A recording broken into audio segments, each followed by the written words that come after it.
Hello there, campers.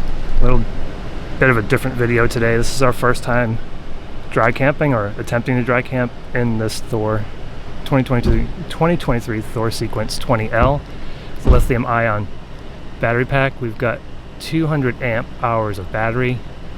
We're at 92%, so it's 90 something degrees out. We've got the air on, we've got the lights on in the cabin, the refrigerator is running, the engine is running. We're at 92% state of charge right now. State of health 96, so we're drawing 90 amps, right, 91 amps right now, and we're at 12.8 volts. So according to this, if we keep the van running for an hour and a half, it will reach 100% state of charge, but I don't know. We need to find out if we're drawing or we're replacing more than we're drawing or whatever. We haven't done this before, so on this episode, however short it might be, we are going to attempt to dry camp and see how it goes. It's 90 something degrees right now in the cabin, so hopefully when things cool down we'll be able to not draw as much electricity. So stay tuned for more fun. We do have our own private beach. I'll show you the spot too. We figured this would be a spot worth dry camping. I'll show you the views and the beach and you'll see why. But so that's where we are. Let's start here. It's 4:30, 5 o'clock, something like that, and we'll see how the power management goes.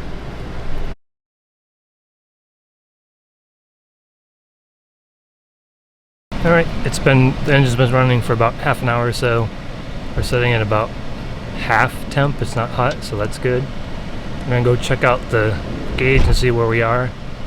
It's starting to cool down, but it's still 91 degrees. So let's check out the gauge and see where we are as far as charging goes. Alright, sorry for the noise. Hopefully you can hear me over the AC, but we're at 58 minutes left.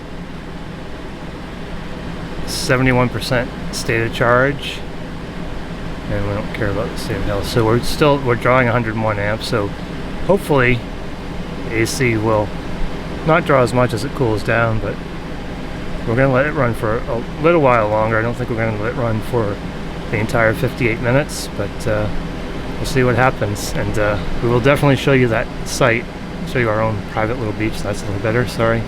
Might have been out of focus. So 58 minutes left. And we are at 71% state of charge, so we'll continue to monitor state of charge. It's crazy, I know. North Carolina, dry camping, August. That equation doesn't really work, but let's see what happens, and we'll check back in a few. Alright, there's our wood for some s'mores tonight. This is the path down to the beach, and this is why we chose this, not because of this path, but because of our own private beach. We've got the raft with us. We're definitely gonna blow up the raft tomorrow, but this is the private beach. It's not too bad. We thought definitely worth dry camping. Let me adjust that exposure a little bit there. There we go.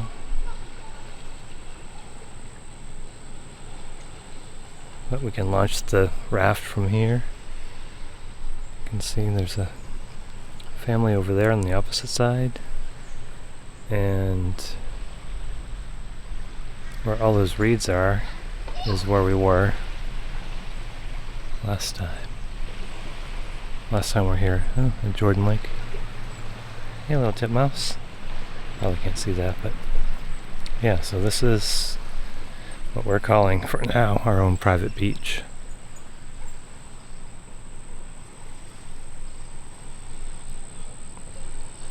And we'll probably be back here for the sunset, but just wanted to show you. Lena's calling me. Yeah, but this is it. Launch the raft from here tomorrow.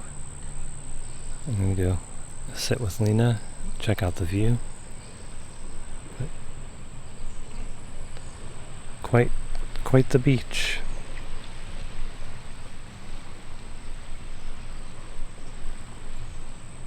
Alright, I'm going to head over to see Lena.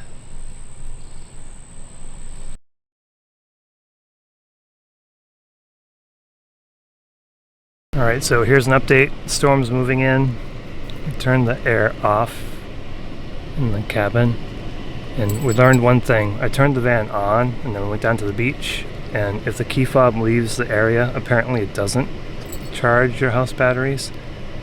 So I turned it off, turned it back on, and now we're at plus 79 amps. We were at minus 9.9.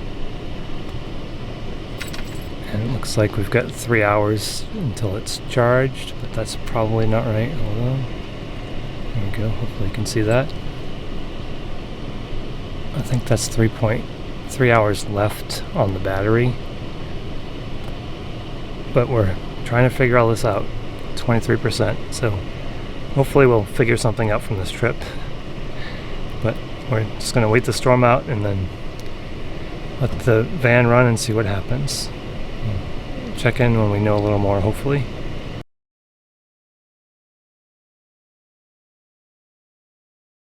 Well, hello campers. Studio Phil here.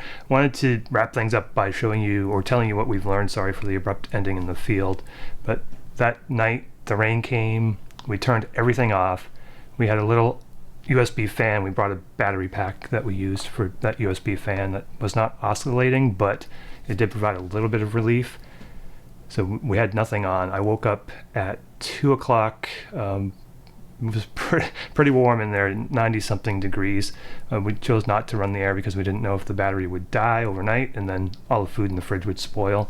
So definitely what we've learned is camping in North Carolina summers or anywhere even, it wasn't terribly hot for North Carolina weather. It's still in the 90s.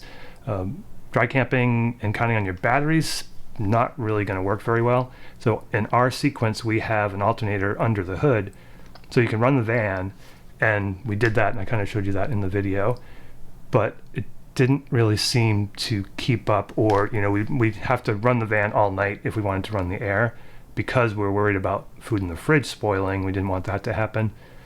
You can turn the inverter on and off, but really power management, if you're going to count on AC, probably not the best idea. So that night the storms came in, we turned everything off, and we basically just had a small USB oscillating fan that we were using, and woke up at 2 o'clock really warm, and we decided that we were going to turn on the air for a little bit.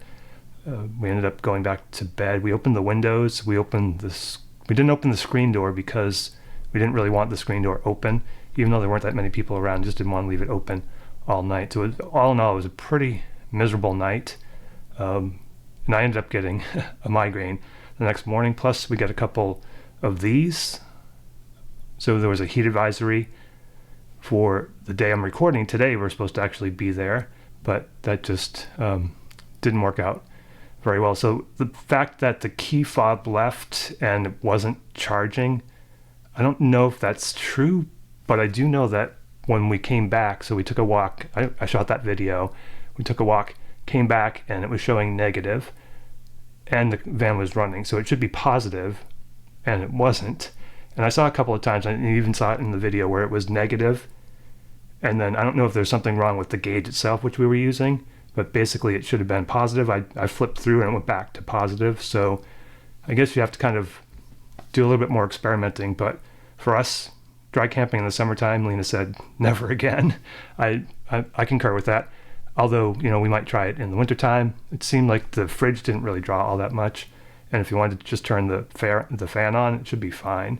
But yeah, I would say that this was it was a good experiment, but a fail as far as staying at that nice site. We didn't get to go out the next morning because of my migraine, so we didn't put the boat out. It was pretty much all around fail. We got left around probably 10 o'clock that morning, came home, and we're both pretty wiped out. So that's what we found. Hopefully this helps. Our failures can hopefully help somebody else from making the same mistakes. If you have any questions or comments about what we did, what we used, any of those things, please let me know. If you want to see more about our van, I'll leave a video or two for you to watch over here. Check those out. Thank you so much for watching. We'll see you next time. Until then, I wish you health and wealth and happy camping. Thanks for watching.